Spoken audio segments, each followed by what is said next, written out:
Loch Doon is the largest freshwater loch in Scotland and is located around 70 kilometres south of Glasgow. It stretches 9 kilometres from north to south. Loch Doon Castle is situated at the south end of the loch.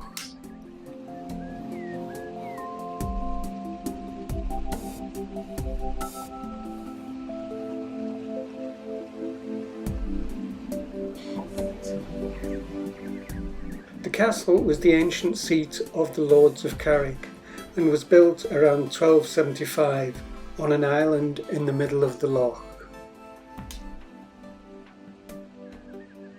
During the construction of the hydro scheme in 1935, it was realised that the castle would be submerged, and to keep it for historic reasons, it was removed and rebuilt in its current location, stone by stone. This is a rare example of early 20th century large-scale conservation, which indicates the considerable importance attached to the fabric of the monument at that time. Although little is known or documented of its history, it still provides an item of archaeological interest. It is what is known as a curtain wall castle, where the wall surrounds an interior courtyard. It would appear the buildings within were constructed against this outer wall. Its shape followed the shape of the island, resulting in it having 11 sides. A well-located fortress surrounded on all sides by deep water. It was only reinstated as a ruin in the state it was in at the time. Unfortunately, its shape then becomes a little irrelevant, and the location of the entrance does not make sense to me in its new location. However, while all the architectural carved stonework was reconstructed, the wall core of the curtain wall was left on Castle Island. It is believed that the long wall provided a location for a great hall on the first floor level. There are the remains of a fireplace on this wall. It is also believed that this wall had windows which faced south, therefore letting sunlight in and also looking over the adjacent estate.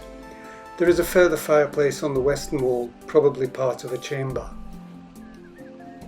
The structure of the castle had two entrances, an arched door with a portcullis.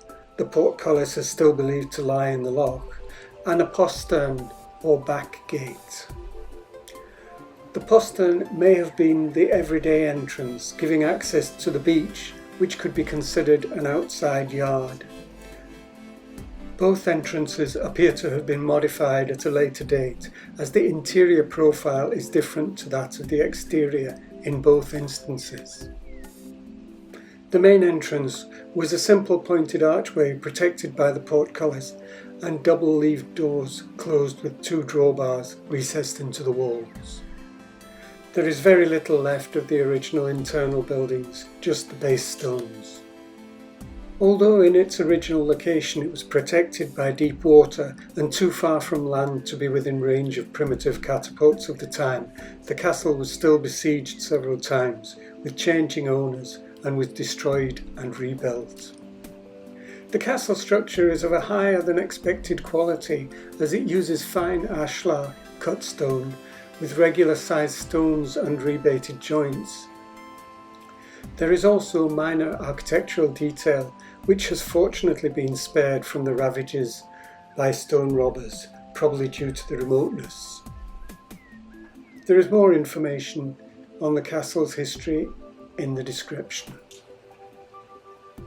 In February 1976, an abnormally low water level revealed some non-transferred remains of the castle on the island, which became more visible. As stated previously, in 1935 the dam was built across Loch Doon, which is the largest storage reservoir for the Galloway hydro scheme. The loch level was raised by 10 metres and the area increased to over 7 square kilometres. Two tunnels were built, each of around 2 kilometres long, to divert water for the scheme.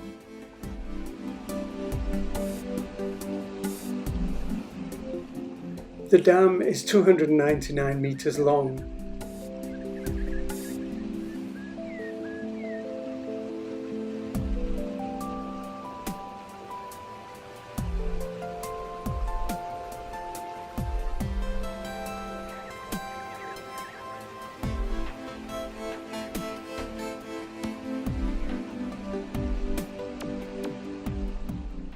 The dam contains an ingenious circular fish ladder for the Atlantic salmon.